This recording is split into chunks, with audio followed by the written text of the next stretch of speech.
Assalamualaikum warahmatullahi wabarakatuh.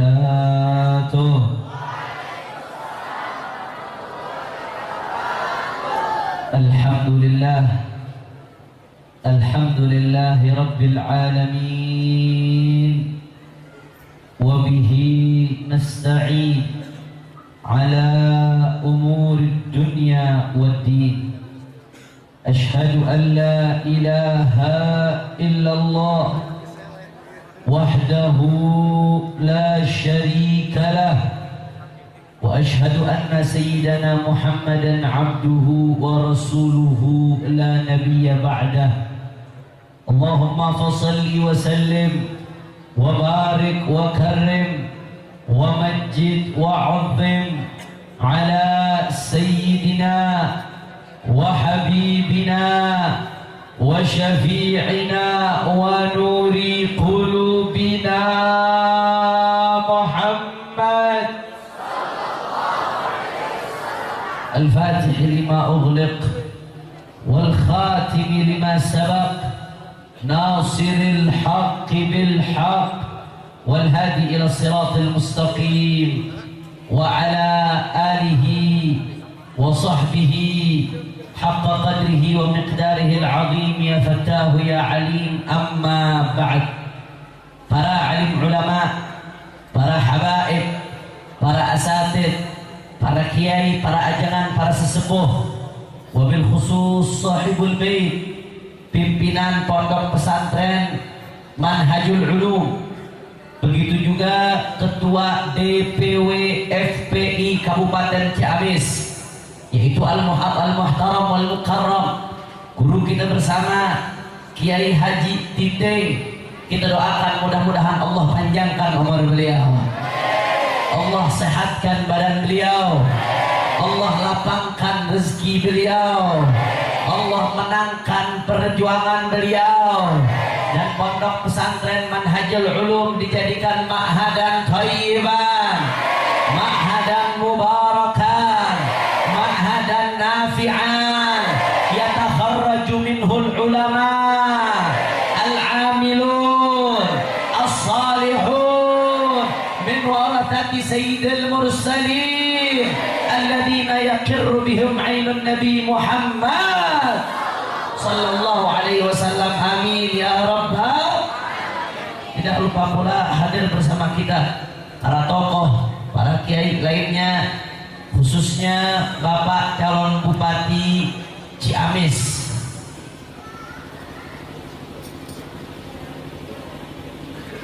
Dr. Haji Herdia bersama Yana De Putra. Kita doakan mudah-mudahan kalau niatnya tulus, niatnya ikhlas, diberi kemenangan oleh Allah.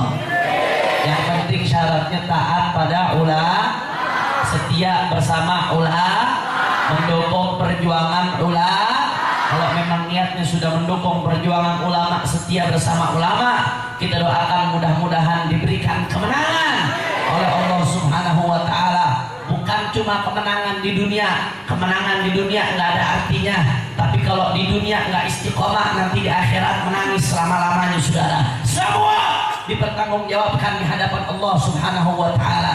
Tapi bukan hanya kemenangan di dunia, tapi kemenangan di dunia dan akhirat. Amin ya rabbal alamin. Dan semua panitia penyelenggara yang tidak dapat saya sebutkan namanya satu persatu, para tokoh, para aparatur pemerintahan baik sipil ataupun militer, tapi tidak mengurangi rasa hormat saya kepada beliau semua. Dan yang selalu saya banggakan, selalu saya sebut di mana-mana, para laskar-laskar pembela Islam yang selalu istiqamah mengawal berjalannya syiar dimanapun berada. Dan salam penghormatan yang paling istimewa saya hadiahkan kepada hadirin hadirat, muslimin muslimat, santri dan santriwati yang hadir pada pagi hari ini. Semua angkat tangannya, kita minta sama Allah, mudah-mudahan tidaklah kita keluar dari tempat ini kecuali semua dosa kita diampuni oleh Allah.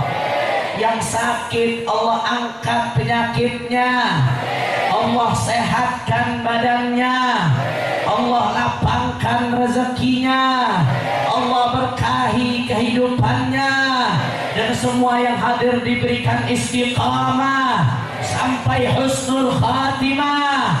Amin ya rabbal. Hebat kiram, pada pagi hari ini kita sama-sama kumpul tidak lain dan tidak bukan untuk merayakan Isra Mi'rajnya baginda Nabi besar Muhammad sallallahu alaihi wasallam. Saudara, bicara soal Isra Mi'raj Nabi, kadang sampai sekarang masih aja kita dengar ada yang mengatakan ngapain sih merayakan Isra Mi'raj Nabi. Sama sepertinya ketika kita mengadakan maulid, mereka katakan ngapain sih mengadakan maulid Nabi. Padahal Rasulullah nggak pernah rayakan Isra Mi'rajnya, sahabat nggak pernah rayakan Isra Mi'rajnya Nabi, ulama salaf nggak pernah rayakan Isra Mi'rajnya Nabi. Ngapain sih kita rayakan Isra Mi'raj Nabi? Kalau nggak dilakukan Nabi kan berarti bid'ah. Kalau bid'ah kan berarti sesat. Kalau sesat kan berarti masuk neraka. Hati-hati, kamu rayakan Isra Mi'raj Nabi, kamu bisa masuk neraka. Ada nggak yang ngomong begitu?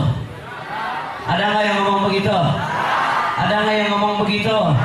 Saudara, perayaan Isra Mi'raj Nabi bukan sesuatu yang baru, bukan sesuatu yang bid'ah yang belum pernah ada contohnya di dalam agama, saudara.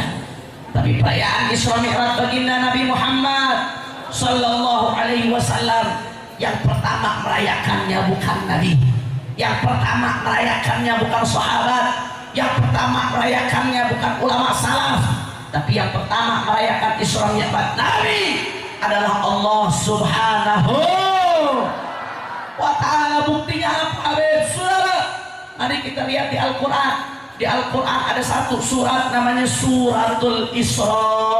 Dari awal sampai akhir panjang, tidak pendek. Allah namakan surat tersebut Suratul Isra. Di dalamnya Allah ceritakan bagaimana proses Isra-nya baginda Nabi besar Muhammad sallallahu alaihi wasallam. Penamaan surat ini sifatnya tauqifi. Apa maksudnya tauqifi? Jadi nama-nama surat Al-Baqarah, Ali Imran, Al-An'am, Al-Ahzab, Al-A'raf, Al-Isra, An-Naba, Al-Ikhlas, itu yang menamakan bukan ulama, yang menamakan bukan mujtahid, bukan hasil ijtihad manusia, tapi penamaan surat-surat dalam Al-Quran itu datangnya dari Allah Subhanahu wa ta'ala. Artinya Allah khususkan satu surat dengan nama Isra. Untuk apa? Supaya kita renungkan surat tersebut, supaya kejadian Isra dan Mi'raj dikenang terus, disebut terus. Artinya yang pertama kali mengagungkan dan merayakan peristiwa Isra Mi'raj adalah Allah Subhanahu. Kira-kira sampai di sini jelas tidak? Jelas tidak? Kalau begitu semua jawab yang kompak. Berarti yang pertama merayakan Isra siapa? Kurang kompak. Pertama merayakan Isra siapa? Yang pertama merayakan Isra siapa? Yang pertama merayakan Isra siapa? Siapa yang maha besar? Siapa yang maha mulia? Siapa yang maha agung?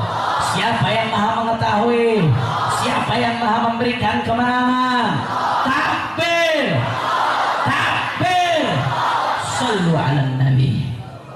Saudara, bicara soal Isra dan Mi'raj, sebetulnya cerita Isra Mi'raj ini begitu panjang dan lebar, saudara.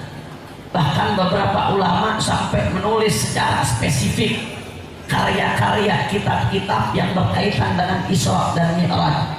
Termasuk Al-Imam Jalaluddin Al-Hafidh As-Suyuti, beliau punya kitab tentang Al-Isra wal Mi'raj. Begitu juga Al-Hafidh Ibnu Hajar Al-Asqalani punya kitab tentang Isra dan Mi'raj. Begitu juga Profesor Dr. Abu Ya Sayyid Muhammad ibn Alawi ibn Abbas Al-Maliki Al-Hasani rahimahullahu ta'ala wa abra. Beliau punya kitab yang judulnya Al-Anwar Al-Bahiyah fi Isra'i wa Mi'raji Khairil Bariyah. Bahkan di dalam Sahih Bukhari pun, saudara, secara detail, secara panjang lebar, Rasul sallallahu alaihi wasallam menceritakan kepada kita peristiwa Isra dan Mi'raj. Artinya kalau kita mau bicarakan segala sisi yang berkaitan dengan Isra dan Mi'raj, jangankan sampai zuhur, saudara, bahkan sampai maghrib atau sampai malam pun nggak akan selesai, saking panjangnya. Tapi yang pengen saya soroti dalam hal ini, saudara, ketika Nabi Muhammad sallallahu alaihi wasallam pulang dari Isra dan Mi'raj. Isra sama Mi'raj itu beda Pak Bu. Isra itu dalam bahasa Arab diambil dari kata asra yusri isra'an, yang artinya memperjalankan di malam hari. Asra yusri itu diambil dari kata saro yasri. Saro yasri artinya berjalan di malam hari. Cuman saja ditambahkan hamzah. Kalau hamzah itu dalam ilmu sorof dinamakan hamzah ta'diyah bil hamzi wa tad'ifi addi ma lazim wa harfi jarri'in thulathiyah musim. Ditambahkan hamzah di awalnya yang artinya berjalan di malam hari, artinya jadi memperjalankan di malam hari. Yang tadinya lazim jadi mutaaddi saudara, sehingga artinya memperjalankan di malam hari. Yang namanya Isra itu peristiwa Allah memperjalankan hambanya baginda Nabi besar Muhammad sallallahu alaihi wasallam di malam hari dari Masjidil Haram sampai Masjidil Aqsa. Ini namanya Isra. Sedangkan Mi'raj itu perjalanan dari Masjidil Aqsa sampai ke Sidratul Muntaha, saudara. Kenapa yang dipilih perjalanannya start dari Masjidil Aqsa ke Sidratul Muntaha? Syekh An-Nawawi Al-Bantani At-Tanari dalam kitab tafsirnya Murah Labib, beliau menyebutkan bahwasanya ada riwayat yang mengatakan bahwa pintu langit untuk menuju ke Sidratul Muntaha persis ada di atas Masjidil Aqsa. Karenanya Allah perjalankan Nabi Muhammad ke Sidratul Muntaha mulainya dari Masjidil Aqsa. Alhamdulillah. Singkat cerita saudara, ini baru peristiwa Isra yang diceritakan sama Allah dalam Al-Quran. Di dalam Al-Quran Allah berfirman, Subhanalladzi asra bi'abdihi layla minal masjidil harami ilal masjidil aqsa alladzi barakna haulahu linuriyahu min ayatina innahu sami'ul basir. Saudara, Allah ceritakan kepada kita dalam Al-Quran peristiwa Isra. Mi'rajnya nggak diceritakan secara sharih, secara eksplisit saudara, tapi yang secara eksplisit diceritakan dalam Al-Quran adalah peristiwa Isra. Makanya sebagian ulama mengatakan saudara, orang nggak percaya sama Isra hukumnya kafir karena diceritakan dalam Al-Quran secara eksplisit. Sedangkan orang yang mengingkari Mi'raj itu hukumnya fasik. Itu sebagian ulama. Tapi jumhur ulama mengatakan siapapun yang ingkar baik terhadap Isra atau terhadap Mi'raj maka kafir, murtad, keluar dari agama Allah Subhanahu. Singkat cerita, ini Isra perjalanan di malam hari. Pada saat itu belum ada kendaraan, yang ada cuma onta dan kuda, saudara. Itu kendaraan paling cepat. Nggak ada pada saat itu pesawat, nggak ada yang namanya mobil, nggak ada yang namanya kereta, bahkan sepeda pun belum ada, saudara. Tapi apa yang terjadi? Itu peristiwa Isra terjadi dalam waktu yang sangat singkat, dalam waktu yang sangat sebentar. Jarak antara Masjidil Haram dan Masjidil Aqsa itu Pak 1.200 km. Kalau pulang pergi hampir 2.500 km, saudara. Itu perjalanan segitu jauhnya ditempuh hanya dalam waktu yang sebentar. Di Al-Quran Allah sebut laylan, asra bi'abdihi laylan. Asra itu artinya sudah memperjalankan di malam hari, tapi Allah tambahkan lagi laylan, padahal asra sudah mengandung arti malam hari. Kenapa Allah tambahkan kata-kata laylan, kata malam hari? Al-Imam Fakhruddin Ar-Razi di dalam kitabnya At-Tafsirul Kabir atau yang dikenal dengan kitab Tafsir Mafatihul Ghaib, Allah menyebutkan al-laylan. Laylan itu namanya lafaz nakirah. Salah satu fungsi nakirah dalam bahasa Arab adalah untuk menjelaskan lidzikril ba'd, untuk menjelaskan sebagian. Allah pengen menjelaskan kepada kita dengan lafaz laylan bahwasanya peristiwa Isra hanya sebentar, nggak sampai satu malam full. Andai Allah nggak sebut laylan, mungkin sebagian akan berpikir, oh asra bi abdihi, mungkin peristiwa Isra selama sepanjang malam, saudara. Tapi ketika Allah sebut laylan, maka di situ menjadi jelas bagi kita bahwasanya peristiwa Isra hanya sebentar, hanya sesaat. Bahkan Al-Imam Abdurrahman Ad-Daibai di dalam Maulid Tibanya beliau mengatakan, "Tsumma arudduhu minal arsy qabla an yabrudal farash." Kemudian aku kembalikan Muhammad dari arsy, kata Allah, qabla an yabudal farash, sebelum tempat tidur Nabi Muhammad dingin. Saya mau tanya, orang kalau baru bangun tidur bantalnya hangat tidak? Tempat tidurnya hangat nggak? Ini Isra Mi'raj, saking sebentarnya saudara, perjalanan yang begitu jauh, saking sebentarnya itu Rasulullah pulang dari Isra Mi'raj, tempat tidurnya Rasulullah masih hangat, ibadah Allah. Artinya cuma sebentar, sampai tempat tidurnya Rasulullah nggak dingin, masih hangat, saking sebentarnya.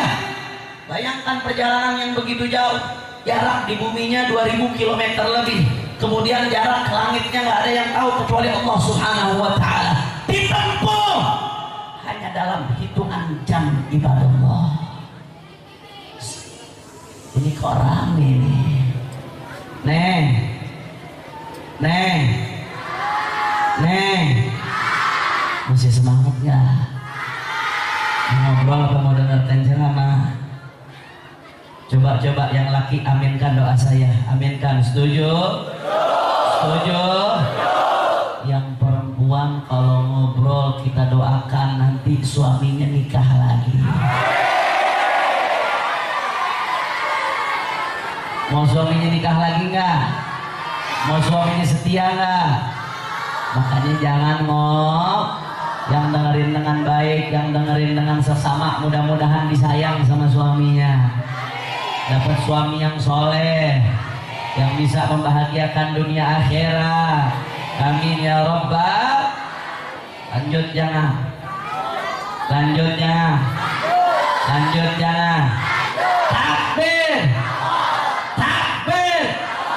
sallu ala nabi. Saudara, singkat cerita, peristiwa ini nggak masuk di akal, betul? Secara akal sehat manusia yang pada saat itu ada, saudara, ini nggak mungkin, ini mustahil. Tidak mungkin jarak yang begitu jauh ditempuh dalam waktu yang begitu singkat, saudara. Akhirnya begitu Rasul Shallallahu Alaihi Wasallam sampai ke Madinah, Rasulullah datang ke rumahnya Ummu Hani, sepupu beliau Ummu Hani bin Abi Thalib. Rasulullah ceritakan kepada Ummu Hani. Ummu Hani mengatakan, Muhammad, jangan kau ceritakan ini kepada mereka. Mereka nggak akan percaya. Mereka akan menertawakanmu. Mereka akan menganggapmu orang gila. Mereka akan menganggapmu tidak waras. Jangan, wahai Muhammad, kau ceritakan ini kepada mereka, saudara. Tapi Nabi Muhammad tetap keluar. Bahkan Ummu Hani sampai tarik bajunya Nabi Muhammad, tasyabbahat bi thawbih, sampai ditarik bajunya Nabi Muhammad supaya Nabi Muhammad nggak cerita. Nabi Muhammad tetap keluar, saudara, nggak peduli, walaupun harus diejek, walaupun harus dihina, pesan Allah harus disampaikan, saudara. Itu dia baginda Nabi besar Muhammad, nggak peduli tantangan apapun yang akan beliau hadapi, tetap pesannya Allah beliau sampaikan. Akhirnya beliau duduk di depan Ka'bah Al-Mukarramah. Beliau duduk lagi mikir, gimana caranya saya bisa sampaikan kepada orang-orang Quraisy supaya mereka bisa cerita, bisa percaya. Bagaimana cara saya sampaikan kepada mereka?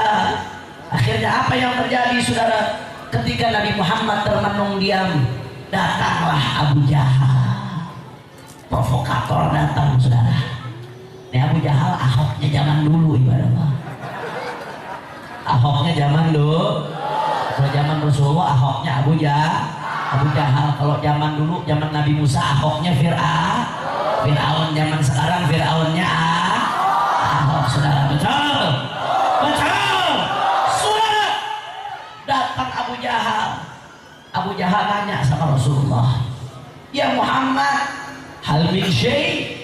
Begitu dilihat Nabi Muhammad lagi bangun, lagi mikirin sesuatu, ya Muhammad, apakah ada sesuatu? Abu Jahal nanya bukan buat niat baik, saudara. Yang namanya Abu Jahal nanya itu buat usil, buat ngejek Nabi, buat fitnah Nabi. Akhirnya kata Nabi Muhammad, na'am usriya bi al-lailah. Ya, semalam aku diperjalankan di malam hari. Ila aina Muhammad? Kemana kau diperjalankan? Apa jawab Rasulullah? Ila Masjidil Aqsa, sampai ke Masjidil Aqsa.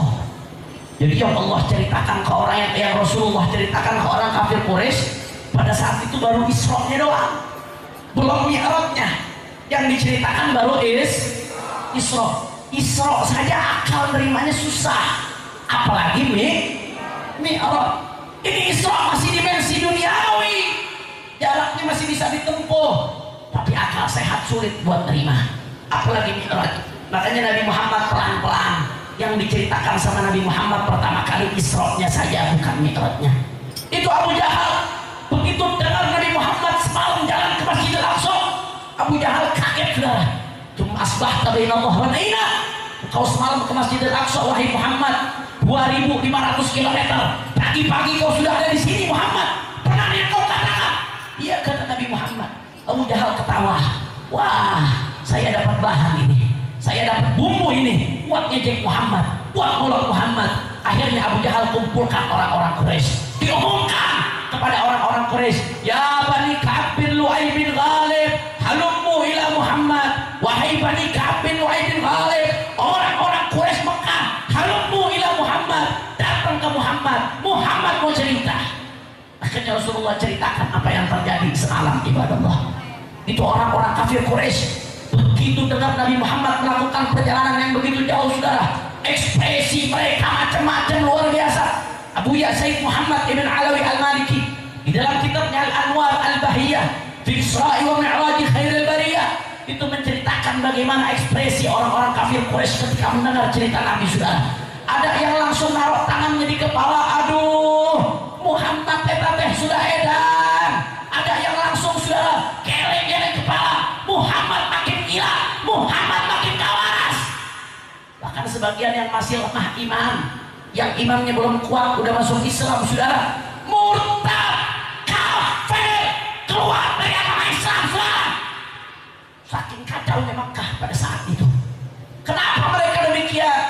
Karena mereka tahu mereka pernah melakukan perjalanan ke Masjidil Aqsa. Makanya mereka katakan kepada Nabi Muhammad, ya Muhammad, nadribu akbadal ibil ilaiha syahran wa tadda'i annaka ataitaha bilailah. Hei Muhammad, kita ini pengalaman. Kita pernah ke Masjidil Aqsa.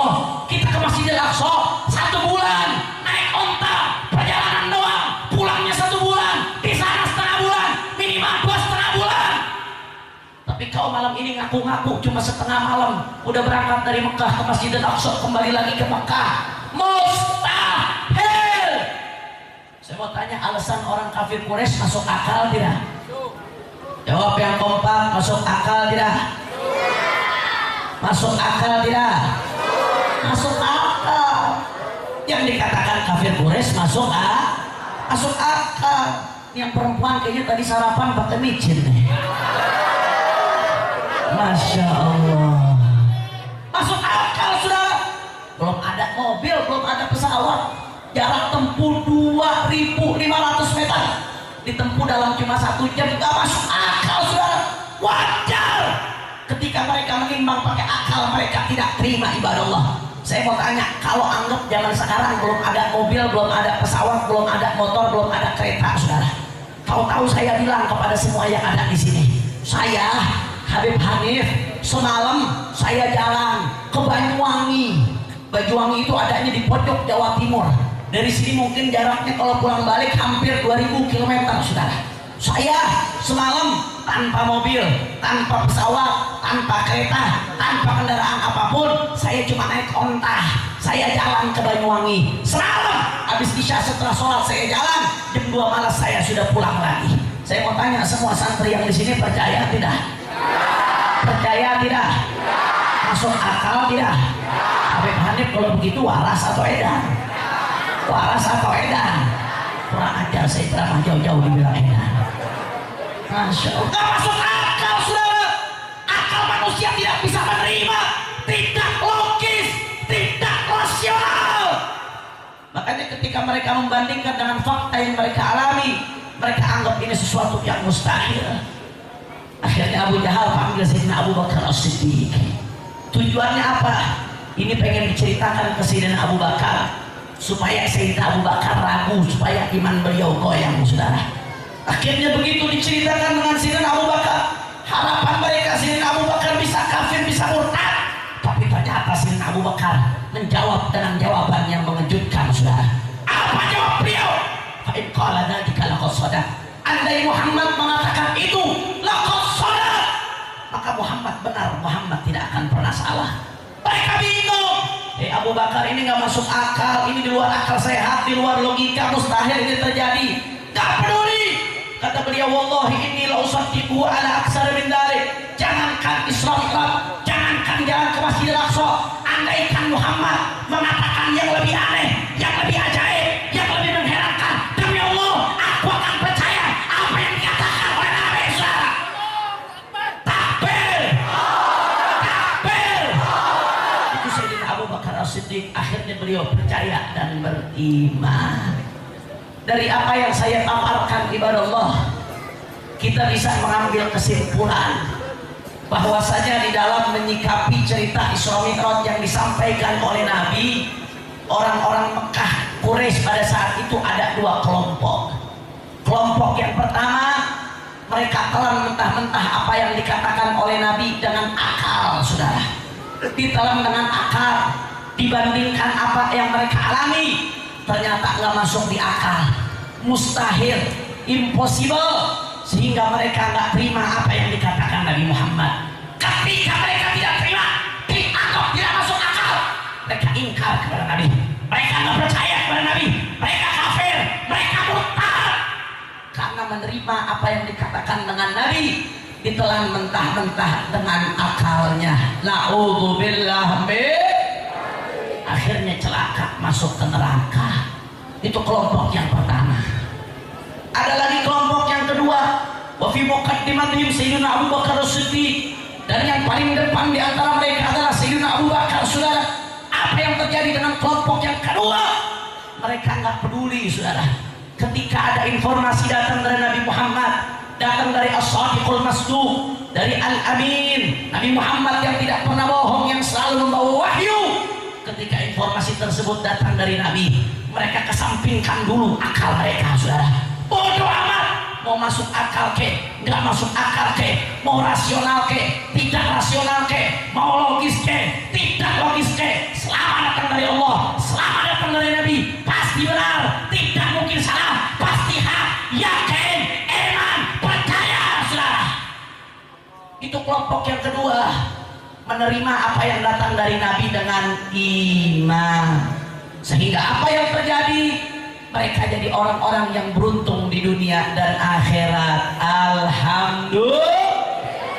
Dari ini semua, saudara, kita bisa menarik benang merah bahwasanya di balik peristiwa Isra dan Mi'raj, Allah pengen menitipkan kepada kita sebuah pelajaran penting, dasar daripada akidah umat Islam, bahwasanya segala informasi yang datang dari Allah, yang datang dari Rasulullah, apa yang Allah perintahkan, apa yang Allah larang, apa yang Nabi perintahkan, apa yang Allah Nabi larang, apa yang tertuang di hadis, apa yang tertuang di Al-Quran.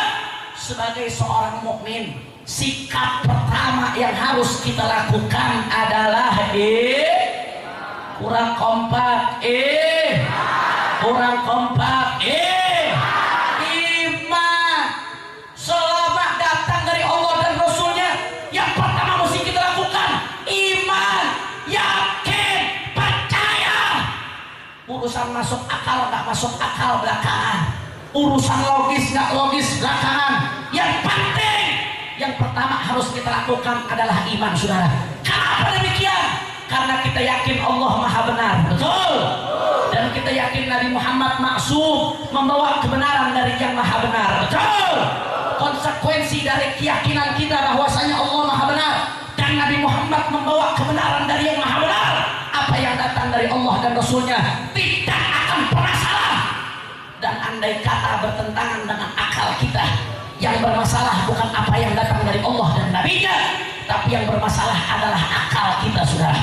Karena akal kita sempit, akal kita kecil, akal kita hanya berpikir dengan apa yang ada di dalamnya yang dijadikan tolak ukur, saudara. Sedangkan ilmu Allah begitu luas, begitu dalam, tiada batas, tiada upaya, saudara, kecuali datangnya dari Allah Subhanahu wa Ta'ala. Makanya kita sebagai orang Islam harus menerima dengan iman. Islam gak mengkebiri akal. Sebetulnya semua yang ada di Islam itu tidak ada yang bertentangan dengan logika, saudara. Bahkan Syekhul Islam Zakaria Al-Ansari di dalam kitabnya Ghayatul Usul Bisyarhi Lubbil Usul. Lubbil Usul itu ringkasan dari Jam'ul Jawame'. Jam'ul Jawame' ditulis oleh Imam Subki. Syekhul Islam Zakaria Al-Ansari dalam kitabnya Ghayatul Usul beliau menyebutkan la ta'arudha fil qat'iyat, enggak ada pertentangan di antara hal-hal yang qat'i, saudara. Enggak mungkin sesuatu yang datang dari Allah kebenarannya absolut pasti benar, sedangkan sesuatu badihiyatul akal yang sudah jelas dengan akal pasti benar. Kalau ada yang bertentangan pasti yang bermasalah akal kita. Betul. Ini sikap orang beriman. Kalau sudah iman, sudah yakin, sudah percaya, baru kita terima pakai akal. Islam nggak mengkebiri akal. Bahkan Islam saudara, salah satu asas daripada Islam al-kulliyatul khamas, esensi dari semua syariat Islam kalau ditarik benang merah, salah satunya adalah hifdzul akal, menjaga fungsi daripada akal. Makanya khamr diharamkan. Kenapa?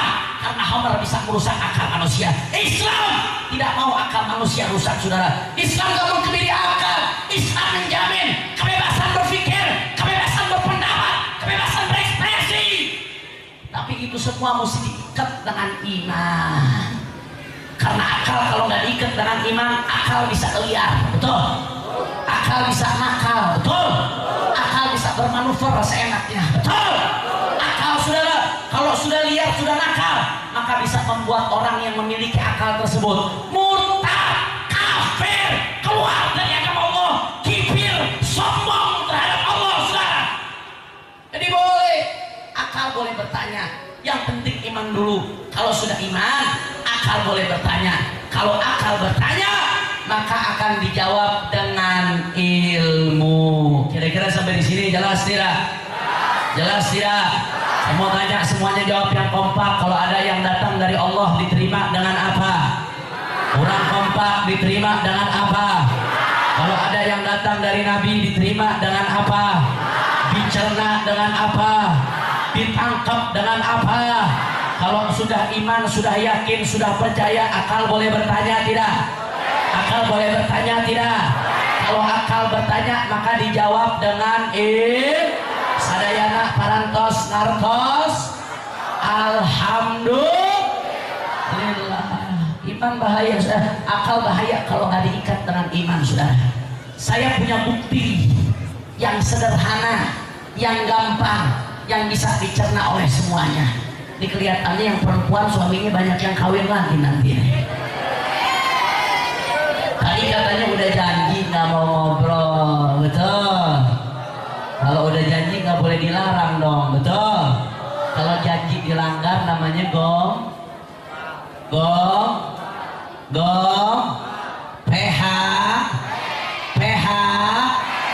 PHP sakit nggak? Sakit nggak? Sakitnya di mana? Pengalaman. Masya Allah, muka-muka korban PHP, saudara. Mudah-mudahan semuanya dapat suami yang soleh. Amin. Ya Rabbah. Mau tanya semua yang ada di sini, lanjut jangan? Lanjut jangan? Panasnya udah siang. Lanjut. Lapar. Lanjut. Ngantuk. Lanjut. Betul. Masih semangat. Takbir. Sallu ala Nabi. Sekali lagi saya ulangi tadi, kalau ada sesuatu yang datang dari Allah pertama mesti diterima dengan kalau iman sudah percaya, sudah yakin, maka akal boleh bertanya tidak? Kalau akal bertanya akan dijawab dengan ilmu. Kenapa? Karena akal tanpa ilmu, tanpa iman bisa liar, betul. Akal tanpa iman bisa murtad, betul. Akal tanpa iman bisa kafir, betul. Saya punya bukti yang gampang. Mau dengar gak buktinya? Mau dengar gak contohnya? Insya saudara, di dalam Islam kencing itu najis, betul? Kencing itu najis. Sepakat semua madhab manapun saudara, khususnya madhab yang 4 Ahlus Sunnah wal Jamaah, bahwasanya kencing manusia itu najis. Tapi walaupun kencing najis, cara membersihkan kencing cukup dengan cebok, dengan istinja, betul?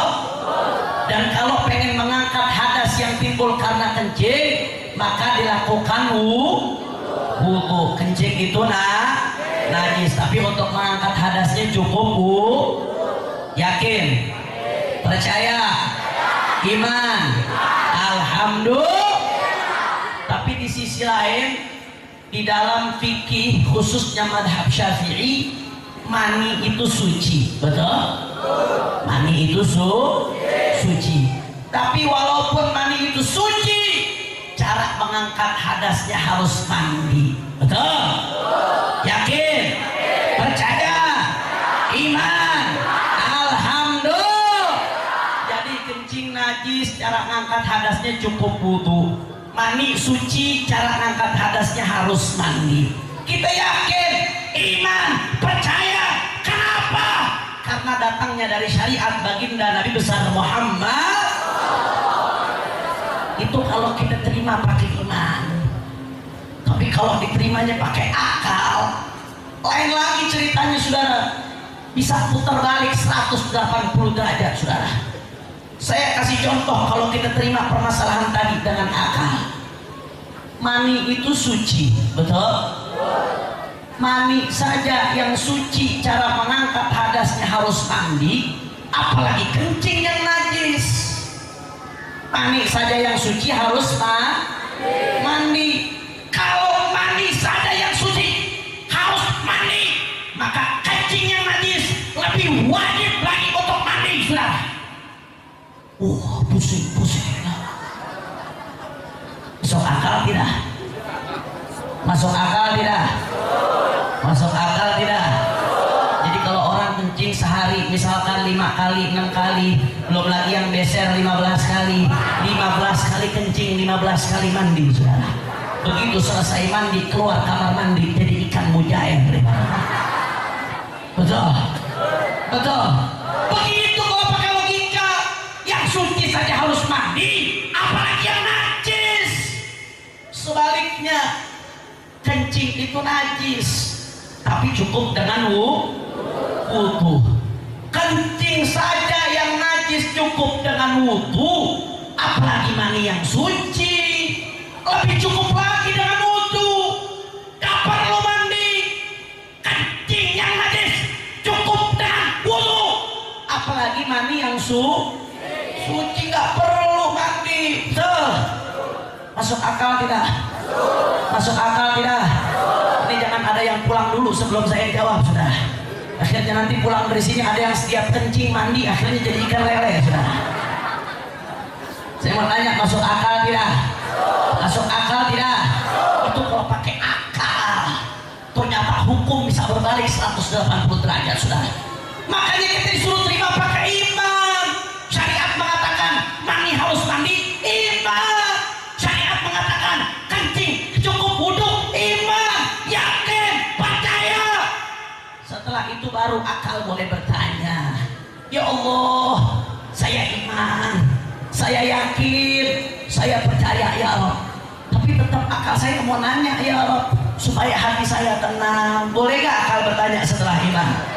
Boleh. Kalau akal bertanya, maka akan dijawab dengan Mau tahu nggak jawabannya? Mau tahu nggak jawabannya? Kapan jawabnya? Nanti aja dah, tahun depan gitu deh. Biar diundang lagi di dia. Kapan jawabnya? Masih semangat? Betul. Rapel. Saudara, yang pertama, ya, kencing memang najis dan cukup wudu.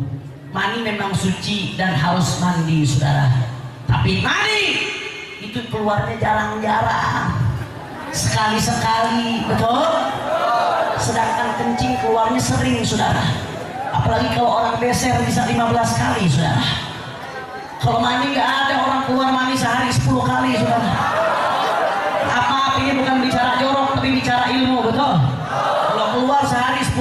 dengkulnya copot tiba-tiba. Betul? Nggak ada. Mani itu keluarnya sekali-sekali. Apalagi kalau kawin udah lama, seminggu sekali aja udah bagus ya. Itu pun ibu-ibu banyak yang ngeluh. Betul kok? Masya Allah. Paling kalau pengantin baru sehari 3 ronde. Masya Allah. Jarang-jarang. Sedangkan kencing sering, kencing berkali-kali, kencing rutinitas sehari-hari yang tidak bisa ditinggalkan, saudara. Makanya sering, saudara. Karena sering, kalau sampai setiap kencing diwajibkan mandi, repot, sulit. Saya mau tanya, kalau setiap kencing mandi repot tidak? Sulit tidak? Susah tidak? Susah, saudara.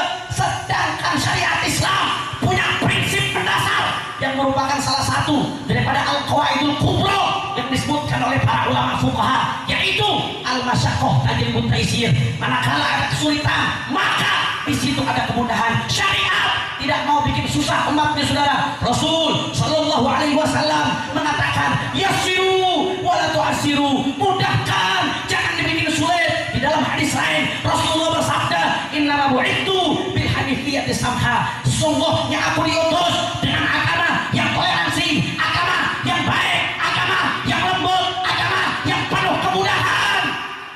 Makanya syariat nggak menginginkan kesulitan. Kalau setiap kencing diperintahkan untuk mandi, sulit, susah. Sedangkan mandi keluarnya sekali-sekali. Sehingga kalau diperintahkan untuk mandi, tidak sulit, gampang, mudah. Karena ini, walaupun kencing najis, tapi solusinya cukup wudu. Walaupun mandi suci, tapi diperintahkan untuk mandi. Alhamdulillah. Kira-kira sampai di sini jelas tidak? Jelas tidak? Kalau begitu Islam masuk akal tidak? Islam logis tidak? Islam rasional tidak? Islam bagus tidak? Alhamdulillah. Nah, sampai di situ, saudara, ada lagi satu lagi jawabannya. Mau dengar tidak? Betul. Saudara, ya, mani memang suci tapi diperintahkan untuk mandi. Ya, kencing memang najis tapi cukup wudu. Tapi yang namanya kencing, saudara, nggak ada orang ngeluarin kencing capek, saudara. Ada nggak orang ngeluarin kencing capek? Kencingnya ngedek. Ada nggak yang begitu? Nggak ada, saudara, kecuali kalau kencing batu. Itu pun kalau kencing batu bisa sampai ke lojotan, saudara. Na'udzubillah nih. Ini kali ada. Bahkan kalau kencing ditahan-tahan itu sakit, betul? Kencing ditahan bisa jadi penyakit, betul? Kencing ditahan bisa menimbulkan penyakit, betul? Makanya yang namanya kencing enteng, gampang, mudah, alhamdulillah. Beda halnya mani, saudara. Orang kalau keluarkan mani itu capek, betul? Itu tahu dari mana lo pada santri lo? Belum kawin, belum apa komentar. Maaf, saya bukan bicara jorok, bukan. Saya sedang menjelaskan hukum supaya jelas, supaya gamblang, supaya kita tahu kebesaran syariatnya baginda Nabi besar Muhammad sallallahu alaihi wasallam. Capek, saudara. Makanya tukang jamu kuat ada di mana-mana, saudara. Soalnya kenapa capek? Lelah, letih, betul. Saya mau tanya, kalau ada petani dari pagi sampai sore kerja di sawah, kemudian ada orang punya toko dari pagi sampai sore kerja di tokonya, begitu sampai ke rumah capek, lelah, letih, supaya seger, supaya fit lagi, apa yang dia lakukan? Jawab yang kompak, apa yang dilakukan? Supaya seger, apa yang dilakukan? Begitu selesai mandi, capek-capek dari pagi berkurang, hilang, jadi seger lagi, jadi ceria lagi, jadi fit lagi. Begitu juga ketika orang keluar mandi, saudara, lemas, letih, lesu, letoy.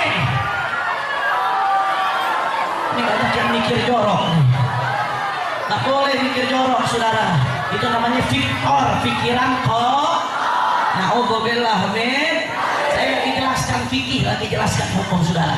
Capek, letih, lesu, makanya diperintahkan sama syariat untuk mandi. Syariat nggak mau sampai umat Islam malas-malasan, umat Islam lesu, umat Islam letih, umat Islam letoy. Syariat nggak mau, saudara.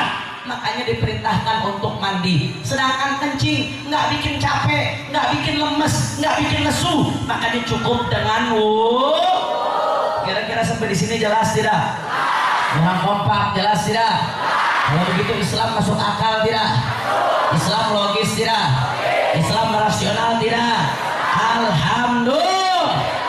Ada lagi satu orang nanya sama Imam Ja'far Shadiq. Imam Ja'far Shadiq ini cucunya baginda Nabi besar Muhammad.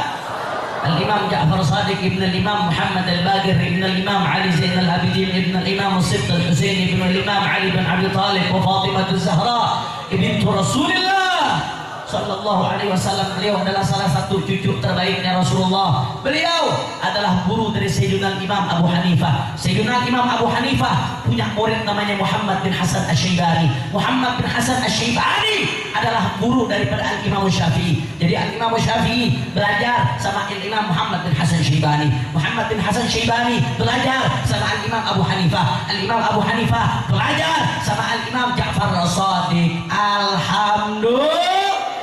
Jadi beliau ini kakek buyutnya kakek buyut gurunya, guru buyutnya Al-Imam Asy-Syafi'i radhiyallahu taala anhu arda. Beliau adalah datuknya para habaib yang ada di Indonesia, saudara. Pada suatu hari Imam Ja'far Shadiq ini orang alim, orang luar biasa berilmu, ibadallah. Beliau didatangi sama seorang muridnya. Guru, saya mau nanya guru.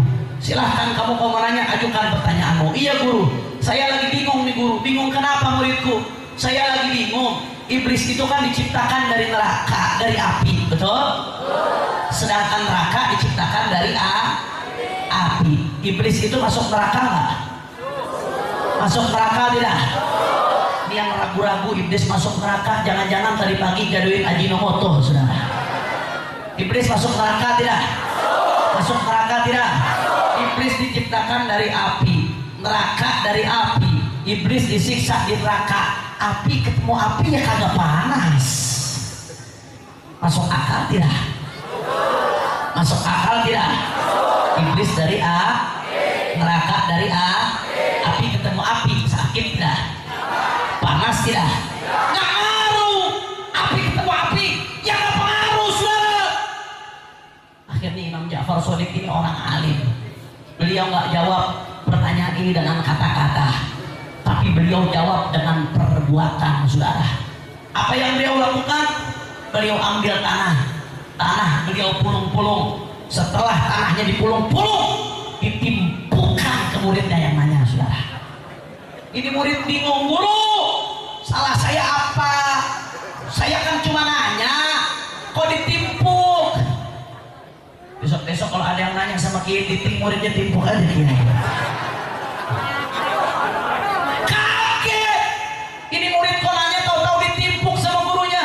Imam Ja'far Shadiq, lah emangnya kenapa kamu kalau saya timpuk? Ya sakit guru. Lah emangnya sakit? Saya baru tahu. Lah sakit lah guru. Kok bisa sakit sih? Saya mau tanya. Kamu manusia kan? Iya saya manusia. Manusia dibuat dari apa? Tanah. Tadi saya timpuk dengan apa? Tanah. Tanah kok ketemu tanah sakit? Masuk akal tidak? Masuk akal tidak? Jangan ditepuk tanganin. Biasanya yang ditepuk tanganin monyet, saudara. Berarti yang tepuk tangan saya menyamakan Habib dengan monyet. Kurang ajar tidak? Kurang ajar tidak? Jangan tepuk tangan, tapi santriwati semuanya takbir! Takbir! Shallu ala Nabi. Tadi saya suruh takbir santriwati, kok santrinya ada yang takbir juga ini. Hati-hati, hati-hati. Lagi musim LGBT, saudara. Paginya tono, malamnya tini. Masya Allah. Saya mau tanya tadi penjelasan Imam Ja'far Shadiq bagus tidak? Masuk akal tidak? Logis tidak? Saya mau tanya semua yang ada di sini manusia diciptakan dengan apa? Bagaimana pendapat Anda kalau Anda semua saya timpuk dengan batu bata? Benjol lah, berdarah, betul? Padahal tanah ketemu tanah, makanya yakin dulu, iman dulu, percaya dulu, baru akal boleh bertanya. Kalau akal bertanya akan dijawab dengan ilmu. Sudah ada ilmunya, walaupun manusia dibuat dari tanah dan tadi ditimpuk dengan tanah, sakit. Kenapa? Walaupun manusia dibuat dari tanah, tapi udah berubah jadi tulang, udah berubah jadi kulit, udah berubah jadi darah, sehingga komposisinya, kandungannya sudah beda dengan tanah biasa, saudara. Ketika dua hal yang komposisinya berbeda berbenturan, maka akan menimbulkan rasa sakit. Begitu juga iblis. Ya, iblis diciptakan dari api. Ya, neraka diciptakan dari api. Ya, iblis masuk ke neraka. Tapi walaupun api dari api pasti sakit. Kenapa? Karena yang menciptakan api adalah Allah, dan yang menciptakan rasa sakit dalam api adalah Allah. Allah yang menciptakan rasa sakit, Allah yang menciptakan zat terbakar dari api, saudara. Sebagaimana Allah bisa bakar selain iblis dengan api, maka Allah maha mampu untuk membakar iblis dengan api. Betul. Kira-kira sampai di sini jelas tidak? Sadayana parantos ngartos. Alhamdulillah. Pokoknya kalau ada yang datang dari syariat diterima dengan diterima dengan diterima dengan masa bodoh mau masuk akal nggak masuk akal, bisa dipercaya nggak bisa dipercaya, logis nggak logis, sabodo ting. Yang penting yakin, iman, percaya kepada baginda Nabi besar Muhammad. Kalau sudah iman, akal baru boleh bertanya, betul? Kalau sudah bertanya akan dijawab dengan ada satu lagi di Jakarta, saudara, santri orang Betawi nanya sama kiai. Udah gitu nanyanya teriak-teriak lagi, kiai saya mau nanya. Wah, kurang ajar sama kiai. Kira-kira kalau nanya teriak-teriak sama kiai Titing ditimpuk kagak? Bukan ditimpuk lagi, digantung ya kiai ya. Masya Allah, santri teriak-teriak nanya, santri mesti jaga akhlak sama guru, betul? Santri nanya sama kiai, kiai saya mau nanya. Lu mau nanya apa toh? Kata orang Betawi. Iya kiai, saya mau nanya, kentut kan bikin batal wudhu ya kiai? Iya betul, kentut bikin batal wudhu. Udah gitu nanyanya kurang aja lagi, ngomongnya kentut, saudara. Orang sama kiai nanya pakai kata-kata yang sopan, buang angin, betul? Bikin buang kentut katanya. Kentut kan bikin batal wudhu ya kiai ya? Iya benar bikin batal wudhu. Lah kalau batal wudhu berarti mesti wudhu lagi kiai. Iya betul mesti wudhu lagi. Kalau mesti wudhu lagi berarti yang dibasuh muka kiai. Iya betul yang dibasuh muka. Lah kenapa kiai pantat yang kentut, muka yang dibasuh? Pertanyaannya masuk akal tidak? Masuk akal tidak? Masuk akal tidak?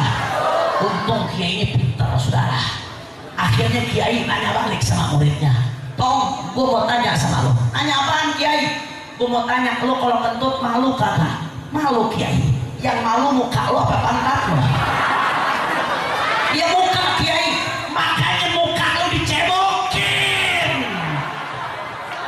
Jawaban kiai masuk akal tidak? Masuk akal tidak? Masuk akal tidak? Ada sesuatu yang datang dari syariat diterima dengan Kalau sudah iman maka akal boleh bertanya, betul. Kalau akal bertanya akan dijawab dengan Alhamdulillah. Makanya sikap kita sebagai seorang mukmin, saudara, apapun yang datang dari Allah dan Rasulnya, iman, iman, iman.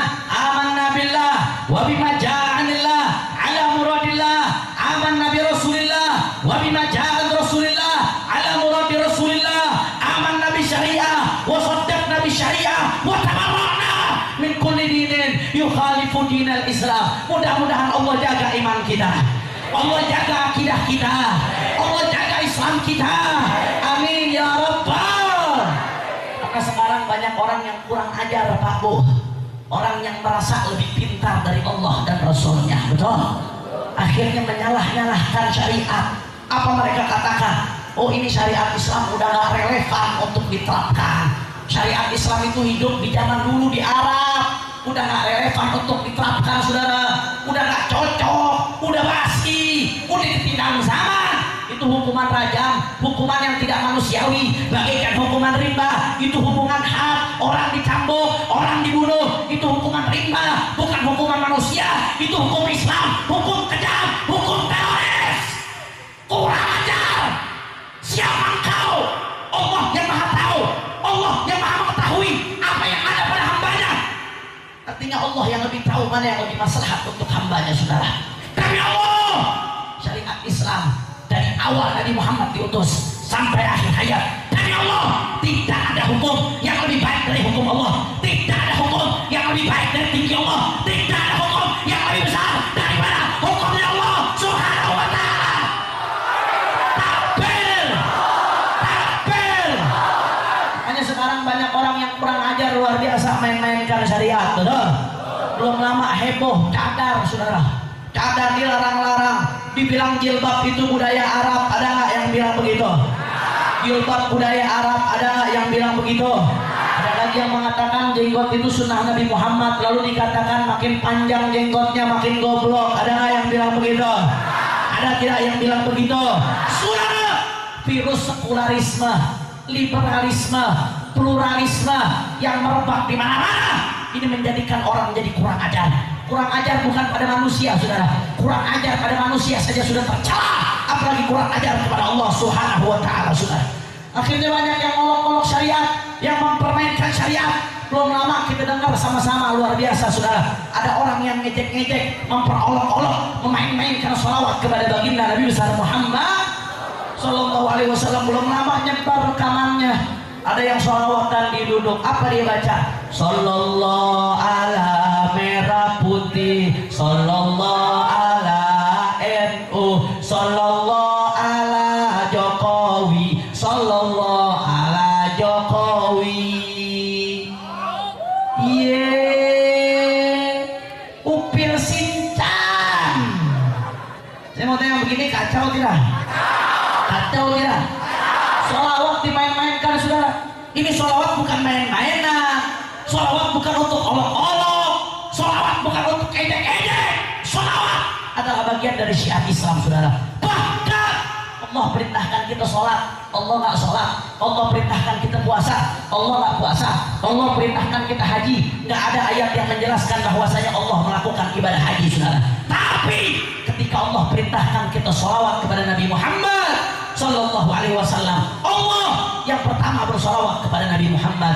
Faqala ta'ala, innallaha wa malaikatahu yusalluna 'alan nabi ya ayyuhalladzina amanu sallu 'alaihi wa sallimu taslima. Allahumma salli wa sallim wa barik 'alaihi wa 'ala alihi. Artinya apa?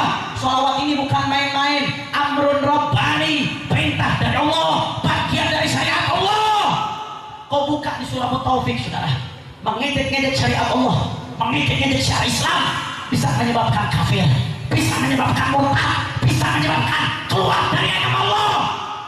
Akhirnya belum lama dia mengungkapkan permohonan maaf. Nggak lama setelah mengungkapkan permohonan maaf, lagi-lagi bikin ulah ibadah Allah. Apa dia katakan di Facebooknya? Di Facebooknya ditulis dengan terang-terangan bahwasanya kadang-kadang Allah itu lebay. Semuanya yang begini kurang ajar tidak? Kurang ajar tidak? Kurang ajar tidak? Hei, kita peringatkan kepada mereka, siapapun anda, siapapun mereka, mau anda birokrate, mau anda konglomerate, mau anda pejabat, saya tidak peduli. Selama anda sopan, kami sopan. Anda baik, kami baik. Anda santun, kami santun. Tapi kalau anda coba-coba ganggu agama Allah, coba-coba hina agama Allah, demi Allah, walaupun harus mati, kami tidak akan berundur untuk bela agama Allah. Takbir, takbir, takbir. Maka saya mau tanya semuanya, kalau syariat dihina, agama dihina, diamkan atau lawan? Rela tidak? Rela tidak? Mundur atau maju? Mundur atau maju? Diamkan atau lawan? Kalau bawa senjata gimana musuhnya? Sabodeh, nanti ditembak, nanti dibunuh, nanti digorok, nanti dipenjara loh, nanti dihabisi loh.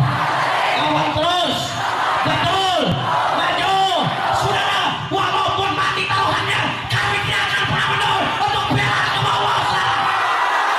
Takbir, takbir. Saya mau tanya semua masyarakat Ciamis, khususnya para santri, siap bela Allah, siap bela Nabi, siap bela agama, siap bela syariat, siap bela agama Islam, siap jaga NKRI. Takbir, takbir. Sallu ala Nabi. Saudara, terakhir sebagai penutup, di akhir ayat Al-Quran yang berbicara tentang Isra Mi'raj,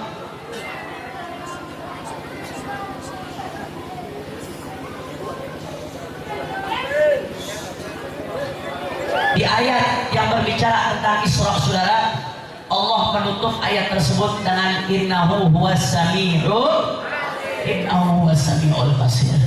Saudara, di ayat tersebut Allah tutup dengan sesungguhnya Allah maha melihat lagi maha mendengar. Padahal ibadah Allah sebelumnya Allah berbicara, saudara, tentang kebesarannya, bagaimana Allah subhanahu wa ta'ala memberangkatkan hambanya dari Masjidil Haram sampai Masjidil Aqsa dalam jangka waktu yang tidak bisa dijangkau manusia. Betul. Allah sedang berbicara kebesarannya. Kalau kita pakai akal kita, saudara, sebetulnya yang cocok Allah tutup ayatnya dengan innahul qawiyul qadir. Sesungguhnya Allah maha kuat, Allah maha mampu. Itu kalau pakai akal. Tapi kenapa di Al-Quran Allah sebut dengan innahus sami'un huwas sami'ul basir? Sesungguhnya Allah maha mendengar dan maha melihat. Ada rahasia apa yang Allah titipkan di balik firman-Nya, saudara? Al-Imam Mufassirul Asr Asy-Syaikh Mutawalli Asy-Sya'rawi di dalam kitab tafsirnya yang belasan jilid, saudara, beliau ketika menafsirkan ayat tersebut, beliau mengatakan Allah menutup ayat ini dengan firman-Nya innahu huwas sami'ul basir. Ada pesan yang Allah titipkan kepada kita semua. Ada pesan yang Allah perintahkan supaya kita menggalinya. Apa pesan tersebut, saudara? Di situ ada isyarat sebab musabab dari kejadian Isra dan Mi'raj. Kenapa Isra dan Mi'raj bisa terjadi? Ternyata innahus sami'ul basir. Beberapa saat sebelum Isra Mi'raj, saudara, Nabi Muhammad mengalami cobaan yang luar biasa. Yang pertama, seseorang paman yang selalu membela beliau, yang setia bersama beliau, yang namanya Abu Thalib, beliau wafat, saudara. Terlepas dari perbedaan pendapat, Abu Thalib ini wafat dalam keadaan muslim atau tidak, tapi Asy-Syaikh Al-Muhaqqiq Al-Allamah Al-Arif Billah Asy-Syaikh Ahmad Zaini Dahlan, guru dari Kiai Hasyim Asy'ari, guru dari Mbah Khalil Bangkalan, guru dari para guru, saudara, Asy-Syaikh Ahmad Zaini Dahlan, Mufti Makkah Al-Mukarramah, beliau menulis kitab yang judulnya Asnal Matalib fi Najati Abi Thalib. Bahwasanya kesimpulan dari kitab tersebut, Abu Thalib paman Nabi meninggal dalam keadaan muslim. Alhamdulillah. Dan ini pendapat para guru-guru kami, termasuk Abuya Profesor Dr. Sayyid Muhammad bin Ali Al-Maliki. Beliau cenderung kepada pendapat yang mengatakan Abu Thalib wafat dalam keadaan muslim, saudara. Ketika Abu Thalib wafat, Nabi Muhammad sedih luar biasa. Nabi Muhammad merasakan berat karena Abu Thalib adalah paman yang setia membela baginda Nabi Muhammad. Setelah Abu Thalib wafat, gak lama setelah itu lagi-lagi beliau ditinggali orang yang dicintai, yaitu Ummuna Sayyidatuna Khadijatul Kubra, yang setia bersama Nabi, berjuang bersama Nabi, semua hartanya dikorbankan untuk perjuangan Islam, tidak pernah meninggalkan Nabi.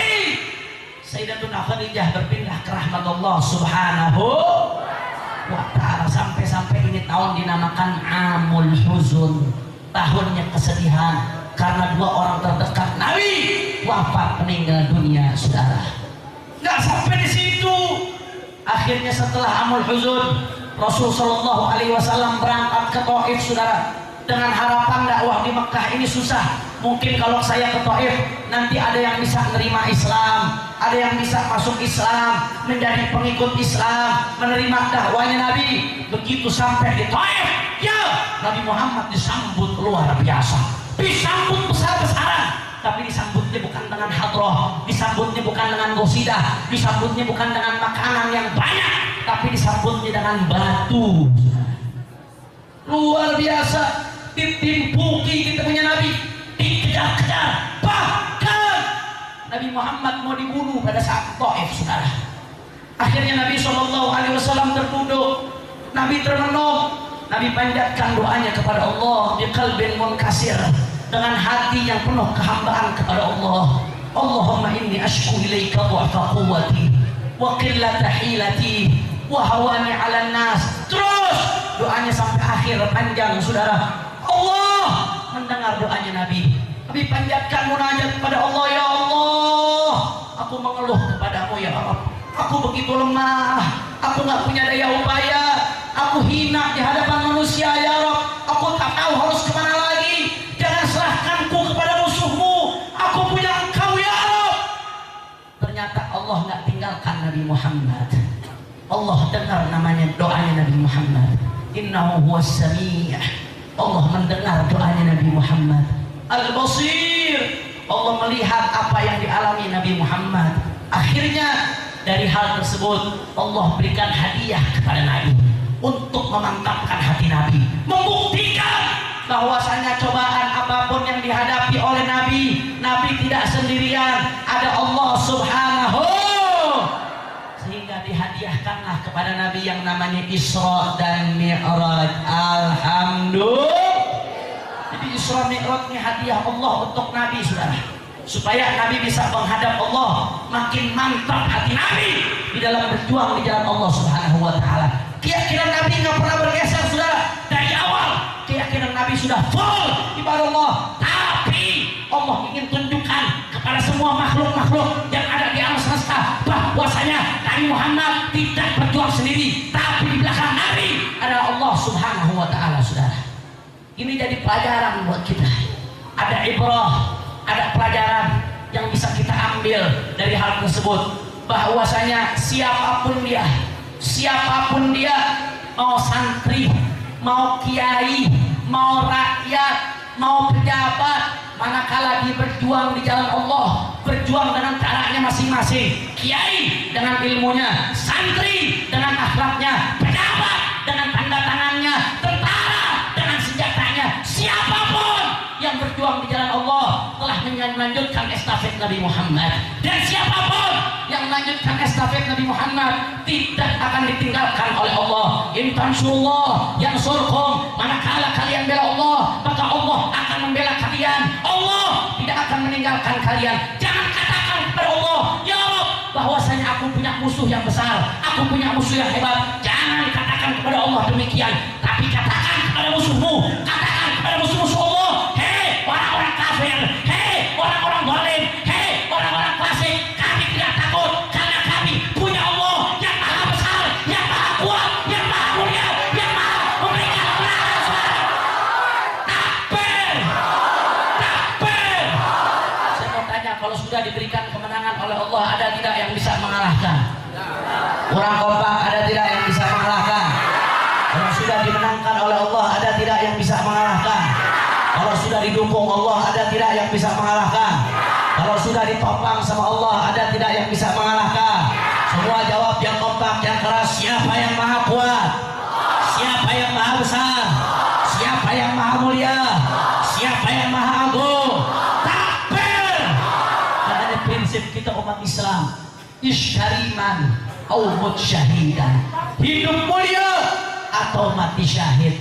Al-Imam Sayyidina Umar ibn Khattab radhiyallahu taala anhu arda, ketika beliau ditakut-takuti oleh orang kafir, saudara, bahwasanya akan dibunuh, umat Islam akan dibantai, apa jawab Sayyidina Umar ibn Khattab, saudara?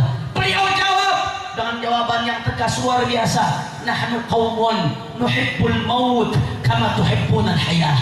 Kami adalah kaum, kami cinta kematian, kami rindu syahid, kami rindu bau surga. Kama tuhibbunal hayah. Kalian orang-orang kafir, kalian perang supaya kalian hidup, kalian kerja supaya kalian hidup, kalian berjuang supaya kalian hidup. Tapi kami berjuang, kami keluar, kami dari rumah mengangkat pedang kami untuk mati di jalan Allah.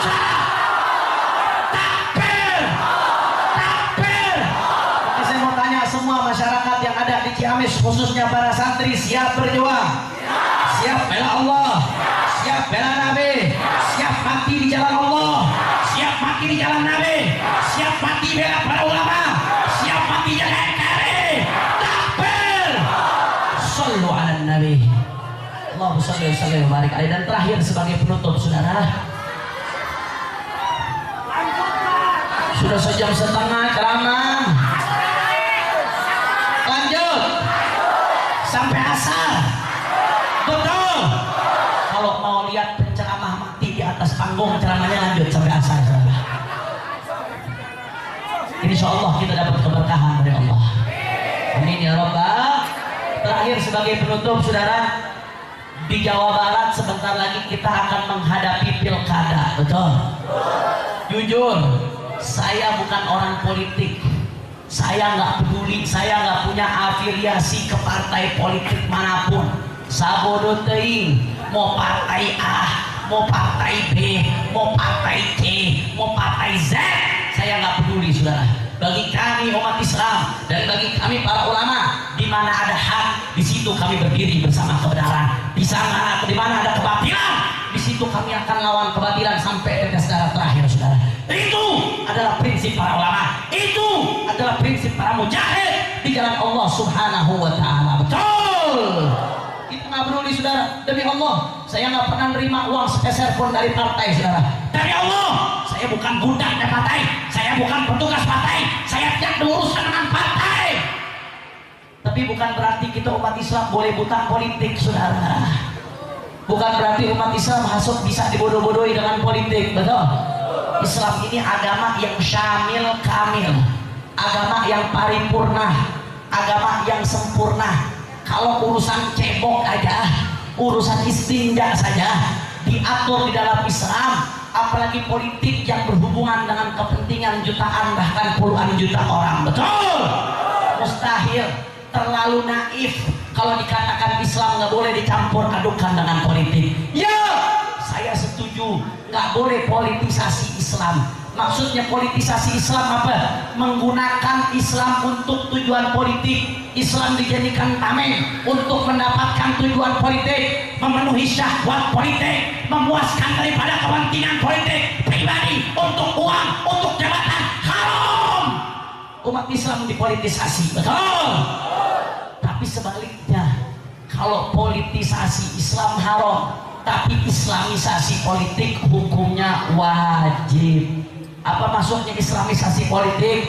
Umat Islam wajib, harus, kudu berpolitik secara islami sesuai dengan tuntunan Islam. Buktinya apa Beb? Islamisasi politik itu harus kita lihat dari masa ke masa, dari abad ke abad. Berapa banyak ulama yang menulis tentang politik Islam? Kalau saja politik bukan bagian dari Islam, bakal saja kitab-kitab ulama yang menulis tentang politik Islam, betul? Tapi banyak saudara ulama yang menulis tentang politik Islam. Di dalam madhab Syafi'i ada Al-Imam Al-Mawardi. Imam Mawardi nulis kitab yang namanya Al-Ahkam As-Sultaniyah. Beliau itu menulis tentang politik saudara, wal wilayat asy-syar'iyyah. Itu tentang politik Islam. Begitu juga beliau punya kitab yang namanya Ta'jilud Dhafar. Ada juga Durarus Suluk fi Siyasatil Muluk. Imam Mawardi yang punya kitab Al-Hawil Kabir, tulis kitab tentang politik 3 kitab saudara. Itu baru satu Imam Mawardi. Belum lagi Al-Imamul Haramain, gurunya Imamul Ghazali. Imamul Haramain tulis kitab yang judulnya Ghiyathul Umam Fityatul Dulam. Ini kitab temanya tentang politik Islam. Belum lagi dari madhab selain Syafi'i, dalam madhab Hambali ada seorang ulama yang namanya Abu Ya'la Al-Hambali, tulis kitab yang judulnya Al-Ahkam As-Sultaniyah juga saudara. Begitu juga ada Syekh Ibnu Taimiyah yang menulis kitab dengan judul As-Siyasah Asy-Syar'iyyah fi Islahir Ra'i wa Ra'iyah, juga tentang politik Islam. Di dalam madhab Imam Malik ada seorang ulama yang namanya At-Tartushi, Badruddin At-Tartushi, nulis kitab judulnya Sirajul Muluk yang juga berbicara tentang politik Islam. Artinya apa? Ulama menaruh perhatian yang besar dari masa ke masa terhadap politik. Tapi perlu digarisbawahi, beda antara islamisasi politik dengan politisasi Contohnya islamisasi politik bagaimana? Ka'bah dipakai buat bela babi. Tahu nggak Ka'bah buat bela babi? Tahu nggak Ka'bah buat bela babi? Belum lama terjadi di Jakarta saudara. Lambangnya Ka'bah tapi yang dibela babi saudara. Ibarat kata orang makan haram saudara pakai dalil Al-Quran. Gak boleh. Itu namanya politisasi Islam, mengatasnamakan Al-Quran akan tetapi melanggar daripada isi Al-Quran tersebut. Betul. Contohnya politisasi Islam lagi saudara, memfatwakan yang halal jadi haram, yang haram jadi halal. Allah tegas di Al-Quran mengatakan haram memilih orang dolim, mengatakan haram memilih orang kafir. Ada yang fatwa boleh milih orang kafir, nggak apa-apa, nggak ada masalah. Kita punya gubernur kafir, ada nggak yang ngomong begitu? Ada nggak yang ngomong begitu? Ini namanya politisasi Islam. Haram Islam dijadikan alat untuk memuaskan syahwat politik. Tapi sebaliknya, Islamisasi politik, hukumnya wajib, hukumnya harus, hukumnya kudu. Maksudnya apa? Umat Islam mesti cerdas, jangan mau dibodoh-bodohin, jangan mau suaranya dipilih. Pilih pemimpin yang perhatian dengan Islam, yang perhatian dengan umat, yang perhatian dengan ulama, yang bela ulama, yang berjuang bersama ulama. Karena itu akan menjadikan negeri kita badatun, thayyibatun, walaupun hati-hati saudara.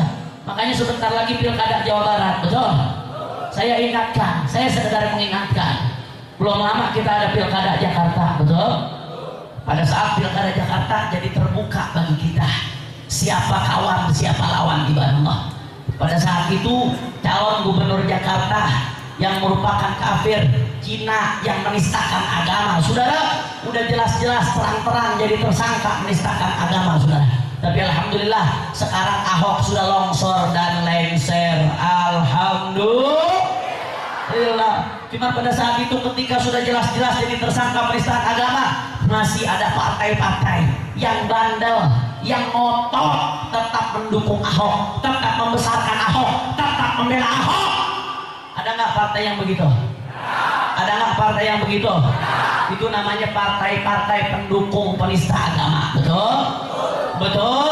Saudara, di dalam Islam ada kaidah ar-ridho bil maksiyah ainul maksiyah. Ridho terhadap kemaksiatan adalah kemaksiatan itu sendiri.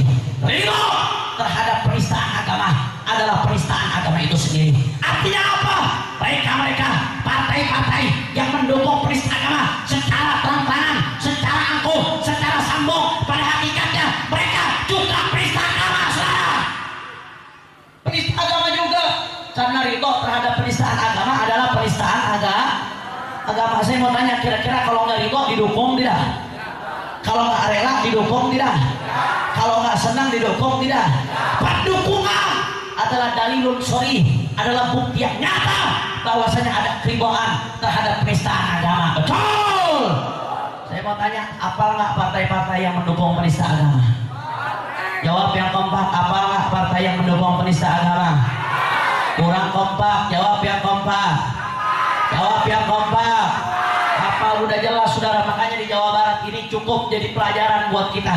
Mereka-mereka yang mendukung penistaan agama artinya mendukung perlawanan terhadap Islam. Kalau mendukung perlawanan terhadap Islam artinya berperang melawan umat Islam, berperang melawan ulama, berperang melawan habaib, berperang melawan santri, saudara. Betul. Makanya di Jawa Barat hati-hati, saudara. Di Jawa Barat hati-hati. Ada beberapa calon yang didukung oleh partai penista agama, betul? Dan ada satu calon yang didukung oleh partai yang tidak mendukung penista agama. Alhamdulillah. Dukung yang tidak didukung penista agama, atau dukung yang didukung oleh partai-partai yang tidak mendukung penista agama, dan jangan didukung mereka yang mendukung partai penista agama, saudara. Tenggelamkan mereka, habisi mereka. Kita menangkan umat Islam di Jawa Barat, saudara. Takbir, takbir. Nah, saya mau tanya, kalau ada partai yang mendukung penista agama, kira-kira pilih jangan? Pilih atau jangan? Dukung atau tenggelamkan? Dukung atau tenggelamkan?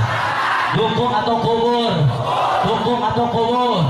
Siap tumbangkan partai penista agama, siap habisi partai penista agama, siap kalahkan banteng, siap tumbangkan banteng, siap kubur banteng.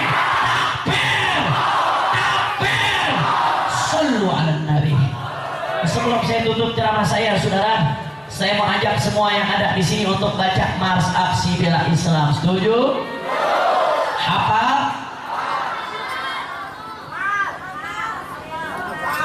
Sebelum baik, saya mau ajak semua yang ada di sini untuk baca Aksi Bela Islam. Setuju? Hafal? Insya. Tapi supaya lebih semangat, saya mau semuanya berdiri. Setuju? Ayo semuanya berdiri biar lebih semangat, saudara.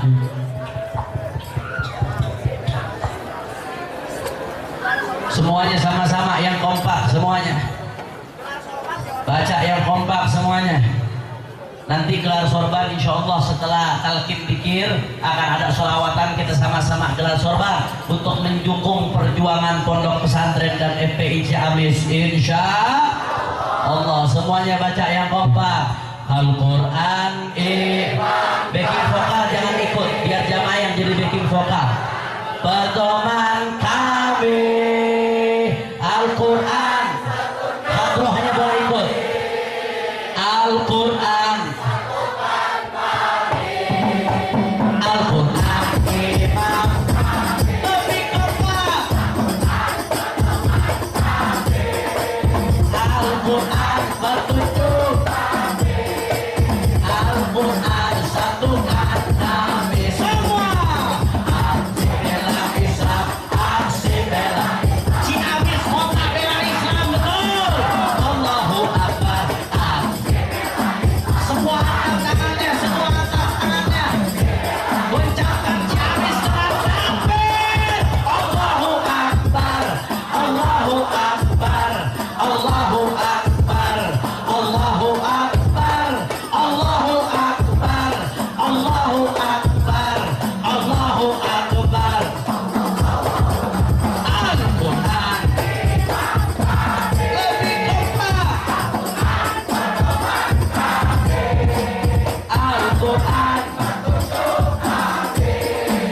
Al-Quran satukan kami. Al-Quran, coba Ciamis suaranya mana?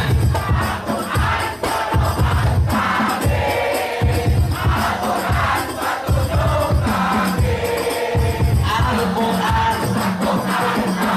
semua. Aksi bela Islam, aksi bela Islam. Allah Allahu Akbar. Aksi bela Islam, aksi. Semua angkat tangannya. Takbir. Allahu Akbar, Allahu Akbar, Allahu Akbar, Allahu Akbar, Allahu Akbar, Allahu Akbar. Sekali lagi lebih kompak. Al-Quran lebih keras suaranya, keluarkan semua.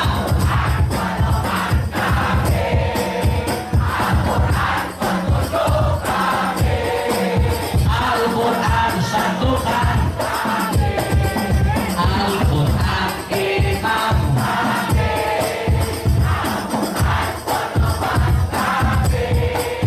Al-Quran petunjuk, Al-Quran satukan semuanya. Aksi bela Islam, aksi bela Islam, aksi bela Islam. Allah Allahu Akbar. Aksi bela Islam, semua angkat tangannya. Takbir. Allahu Akbar, Allahu Akbar, Allahu Akbar, Allahu Akbar, Allahu Akbar. Semua umat Islam angkat tangannya. Takbir, takbir, takbir. Umat Islam Ciamis siap bersatu, siap rapatkan barisan, siap bela Allah, siap bela Nabi, siap bela ulama. Kalau iman bertentangan dengan akal, dahulukan mana? Orang kompak, dahulukan mana? Kalau iman bertentangan dengan akal, dahulukan mana? Kalau akal bertentangan dengan Al-Quran, dahulukan mana? Kalau akal bertentangan dengan hadis, dahulukan mana? Kalau akal bertentangan dengan syariat, dahulukan mana? Semuanya ikuti saya sama-sama. Amanna billah wa bima jaa anillah ala muradillah. Amanna bi rasulillah wa bima jaa an rasulillah ala muradi rasulillah. Amanna bi syariah wa saddaqna bi syariah wa tabarra'na min kulli din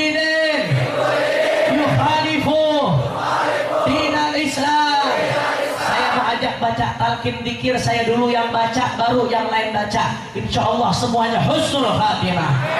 Semuanya baca sama-sama setelah saya. Afdhalul dzikri fa'lam annahu la ilaha illallah. Semua.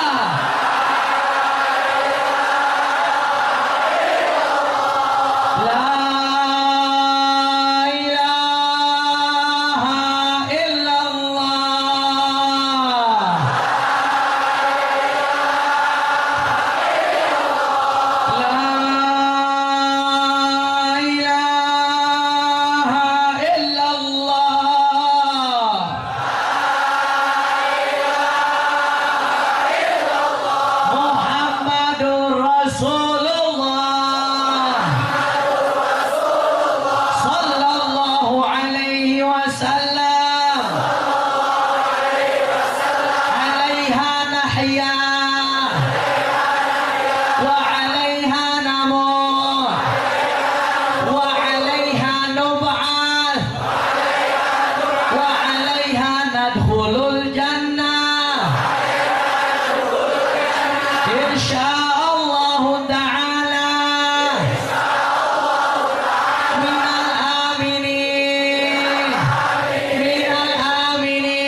جمعا مرحوما وتفرقنا من بعده تفرقا معصوما ولا تجعل أحدا فينا ولا منا ولا معنا شقيا ولا محروما.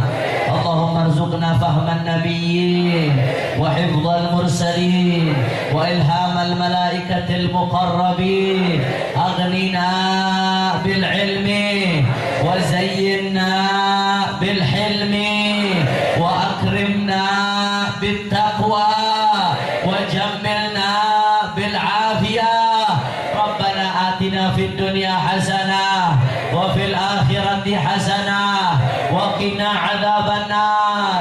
رب اغفر لنا ولوالدينا رب اغفر لنا ولوالدينا رب اغفر لنا ولوالدينا وارحمهم كما ربونا صغارا واغفر لنا ولهم الحاجات. Niatkan semuanya hajat masing-masing, hajat orang tua diniatkan semuanya dalam hati.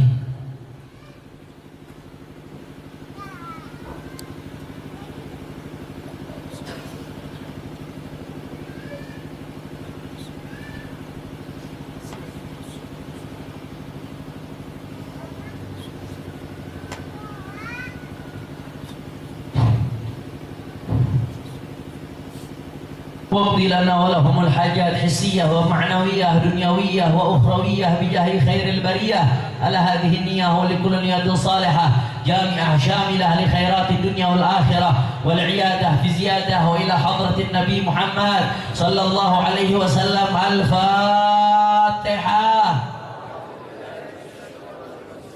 بسم الله الرحمن الرحيم. الحمد لله رب العالمين الرحمن الرحيم مالك يوم الدين إياك نعبد وإياك نستعين اهدنا الصراط المستقيم صراط الذين أنعمت عليهم غير المغضوب عليهم ولا الضالين. Semuanya bisa duduk kembali. Semuanya bisa duduk kembali. Jangan ada yang bubar sampai ditutup dengan doa. Setuju? Karena al-umuru bi khawatimiha, keberkahan itu ada pada akhirnya, betul? Yang nggak sampai akhir Makanya sekali lagi saya mau tanya semua masyarakat Ciamis, santri dan semua umat Islam semuanya angkat tangannya. Takbir! Takbir! Takbir! Sallu ala Nabi. Ini saja yang saya sampaikan. Setelah ini akan dibacakan qasidah dan nanti akan gelar sorban sumbangan untuk perjuangan pesantren dan perjuangan Front Pembela Islam. Naam, itu insya Allah akan menjadi amal jariah kita di akhirat nanti. Siapkan donasi terbaik Anda, insya Allah mendapatkan balasan sebesar-besarnya dari Allah Subhanahu wa Ta'ala. Ini saja yang saya sampaikan, lebih kurangnya mohon maaf. Hadani Allah wa iyyakum ila siratil mustaqim wal 'afwu minkum. Wassalamualaikum warahmatullahi wabarakatuh.